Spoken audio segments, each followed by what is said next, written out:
Service Bill. So now, it's not everybody that they catch that they'll go and throw in jail, prisons, into our prisons. There are some people who are in our prisons.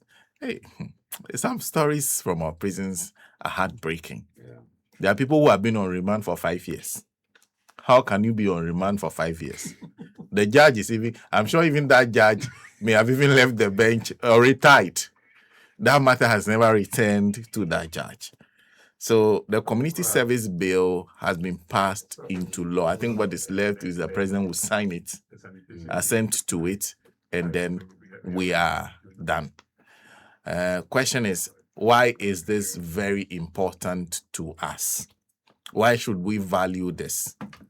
And how would it help, especially in our agenda to decongest our prisons? Sadat Haruna Alasan is a private legal practitioner joining us on the line. Thank you very much for your time. Good morning to you, sir. Good morning to you. Your cherished listener. And it's nice to have you on the line. First, some foundation on this. The Community Service Bill, for you as a lawyer who has represented people perhaps in criminal matters, why is this important? Once again, thank you so much. Even though I haven't been so well, but I'll just try as much as possible to share one or two concepts in relation to this particular bill. For me, as an individual, and as far as the legal fraternity is concerned, I think it is a very important bill for us to have at this point of our democratic development. And now the community as a whole should be seen as a place where individuals, families, and groups for that matter inhabit. And in doing so, every individual family or individual has a certain responsibility to ensure that the community remains a safe and healthy place for us all. And therefore, if in an attempt to do this, we also have some members of society who may fall foul of the law and for some reason have to face the law, remember, the essence of law is to also ensure law and order and to bring about sanity in our livelihoods. And therefore, law serves as a way of bringing people back on track. And specifically speaking to our sentencing regime, the very reason for which this issue of the criminal service is coming in under the bill. Punishment in our criminal jurisprudence takes a number of forms. And the first one you may want to look at it will be in terms of retribution. And retribution, we mean where punishment is meted out to people just to serve as a way of trying to make them suffer for the offenses that they commit. And in particular, the punishment given under retribution should be such that it is proportionate to the offense committed, so that ultimately it is geared towards at least bringing you back to society in a very balanced form morally.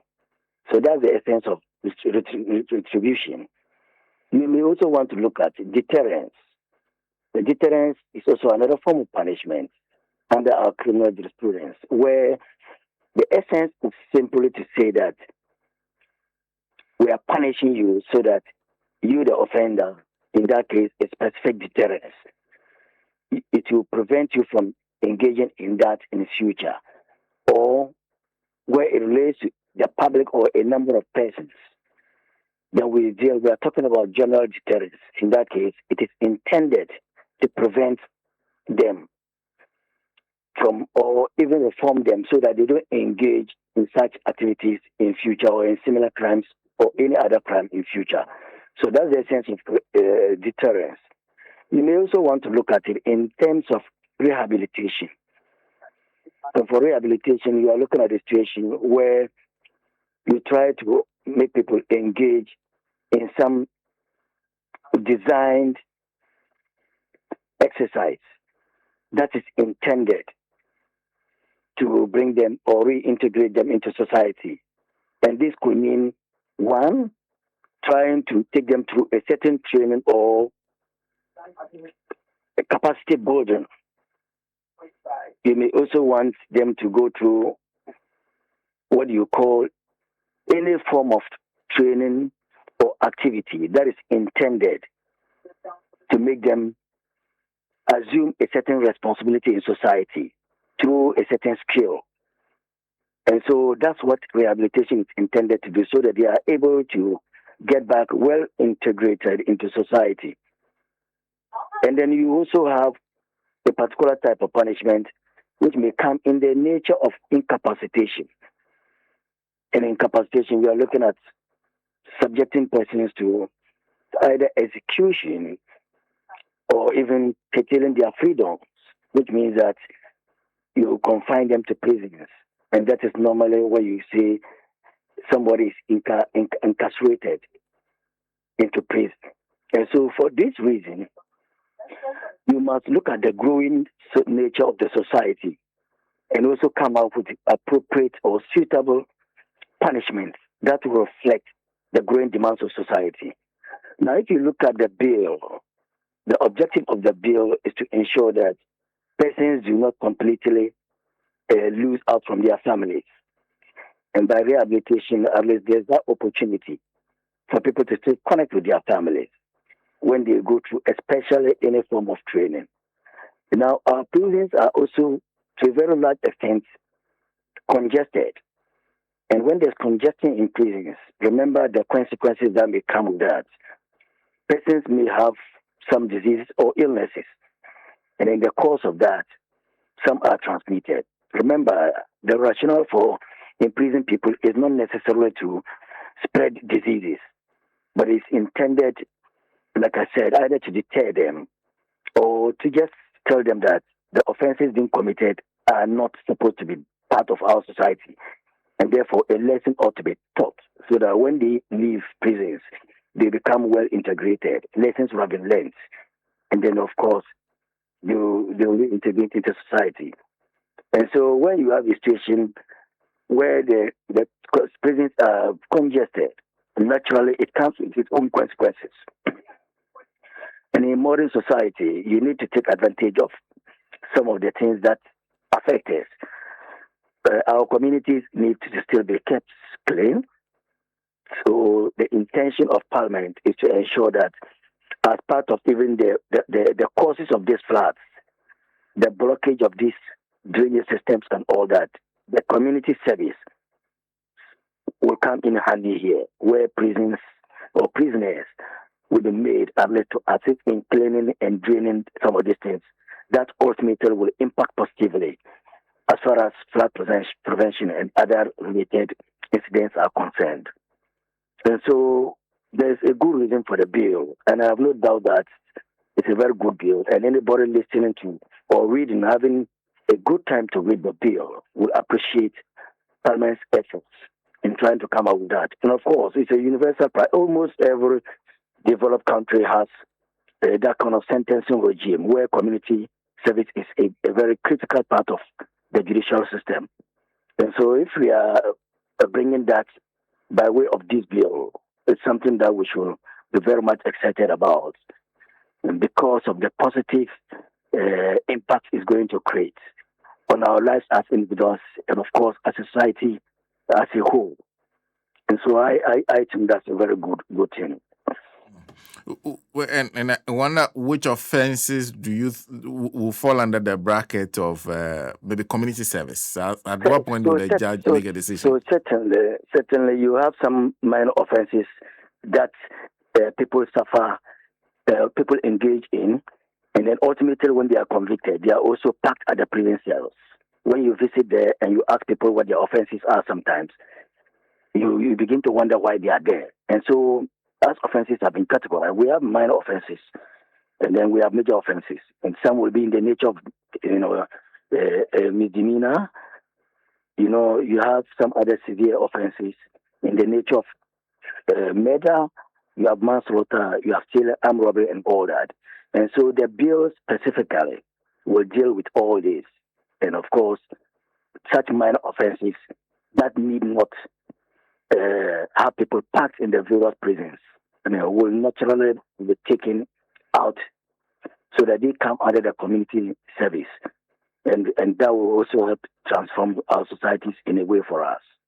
And so it's not going to be every offense that will go in there. But of course, in their wisdom, they know what is appropriate under the circumstances. And of course, we'll still have the opportunity to look at it and make inputs, even if some portions appear not appropriate now. We will continue. I mean, laws evolve, societies evolve, so same way laws evolve. And so we will continue to monitor and also contribute to making it even better if we find anything that is not so appropriate. But as far as your question is concerned, it's been catered for. It's not all offenses. All offenses naturally cannot be lumped together. And so some of the minor offenses primarily will be catered for by the community service bill. I see. Now we've passed this bill. I think it will need presidential assent, but we currently have the criminal code, the procedure that includes sentencing. Correct me if I'm wrong. If you have a sentencing regime and you're introducing this new law, what needs to happen before we can practicalize this? Yes, the existing one is also a law, and so if a new law is coming as a supplement or just to augment the other one, you may pass a law which might have not anticipated a certain route. And so, like I said, we live in evolving societies or communities, and therefore, as communities or societies evolve, there's a need for us to also implement or even pass laws that will reflect the changing circumstances. And therefore, if the sentencing regime under our already existing laws is not so clear in terms of which kinds of community service to be undertaken, the only way you can do that is to come out with a new bill, which will then provide express clarity without any level of ambiguity as to the nature of non-custodial sentence we are dealing with. And of course, they all come under what we call the non-custodial sentencing, so that people will have the opportunity, at least, to serve the community in a way, even though by way of punishment, because ordinarily people will not just wake up and start doing those things. And so, if for any reason you commit an offense and you are eventually convicted by a court of competent jurisdiction, then it becomes one of the means by which you serve a certain punishment for the offense committed. And so that's what it is. So there is no out of place. It's not out of place for a new law to be passed and to cater for such acts, in spite of existing laws.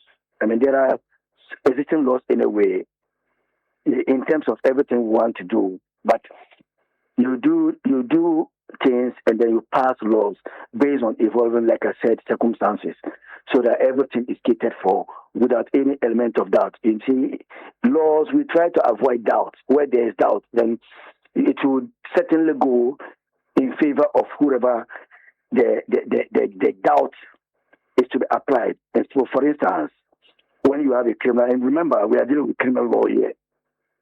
That's why say before someone is convicted, you are required to prove as a burden of proof beyond reasonable doubt. It means that when there is a doubt, it goes in favor of the accused person. It is the same way with the sentencing. There shouldn't be any doubt in the nature of the sentence you intend to impose.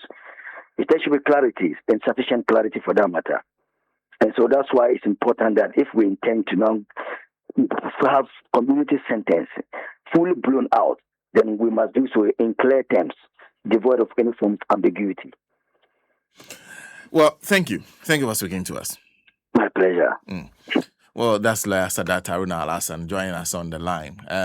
On the importance of having this, there are many times when you feel that there are things that people are sentenced for that they should not be sentenced for.